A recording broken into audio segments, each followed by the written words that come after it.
जैसा मसीह यीशु का स्वभाव था वैसे ही तुम्हारा भी स्वभाव हो। जिसने परमेश्वर के स्वरूप में होकर भी परमेश्वर के तुल्य होने को अपने वश में रखने की वस्तु ना समझा, वरन अपने आप को शून्य कर दिया और दास का स्वरूप धारण किया और मनुष्य की समानता में हो गया और मनुष्य के रूप में प्रकट होकर अपने आप को दीन किया और यहाँ तक आज्ञाकारी रहा कि मृत्यु, हाँ, क्रूस की मृत्यु भी सह ली। परमेश्वर पुत्र प्रभु यीशु मसीह के विषय में पौलुस लिखता है कि वो परमेश्वर था, उसके बावजूद उसने अपने आप को शून्य किया, मनुष्य की समानता में हो गया, मनुष्य के रूप में प्रकट होकर अपने आप को इतना दीन किया कि एक अपमानजनक मृत्यु भी उसने सही, सिर्फ इसलिए कि परमेश्वर की यह आज्ञा थी, पिता की यह आज्ञा थी और उसने उसके अधीन होकर अपने आप को दीनता से नीचे किया। और तब लिखा है, इस कारण परमेश्वर ने उसको अति महान भी किया।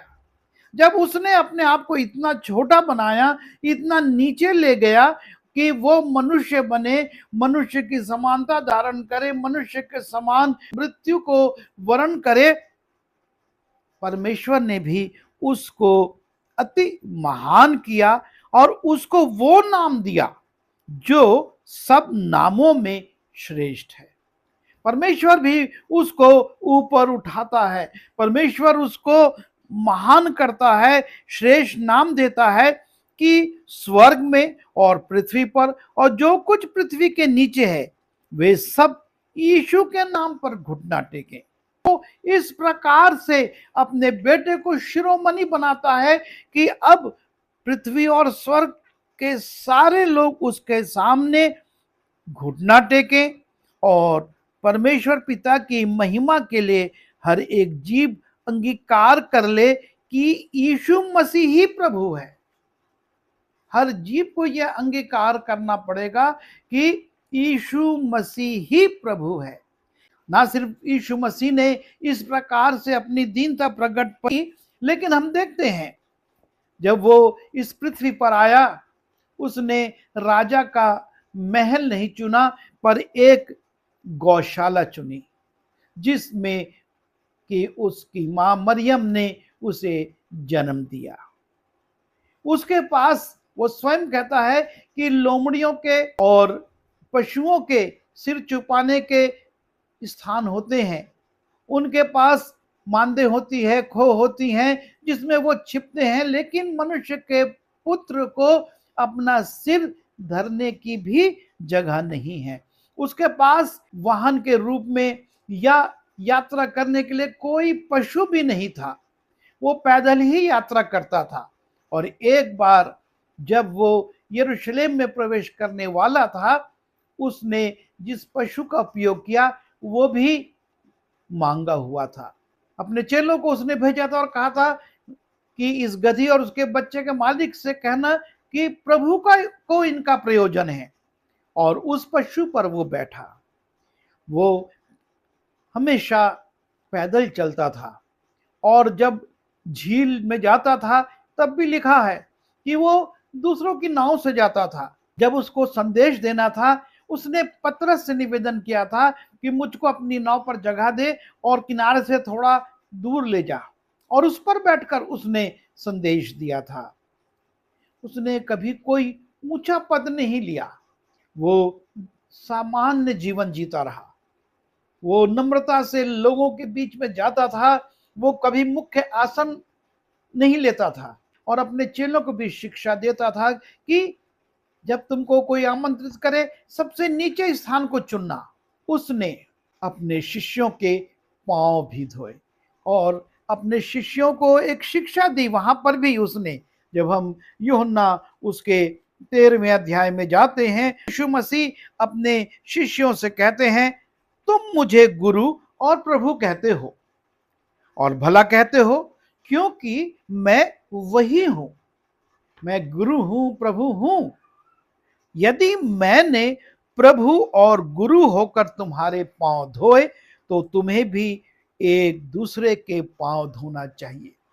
यह नम्रता की पराकाष्ठा है कि गुरु अपने शिष्यों के पांव धो रहा है और अपने शिष्यों से भी कहता है इसी प्रकार की नम्रता तुमको अपने जीवन में लेनी है, क्योंकि मैंने तुम्हें नमूना दिखा दिया है कि जैसा मैंने तुम्हारे साथ किया है तुम भी वैसा ही किया करो।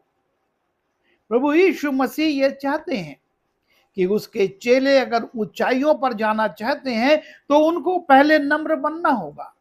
जैसा मसीह यीशु का स्वभाव था, पौलुस यही कहता है, जैसा मसीह यीशु का स्वभाव था वैसा ही तुम्हारा, जो नम्रता प्रभु यीशु मसीह में थी वैसी नम्रता तुमको अपने अंदर लानी होगी।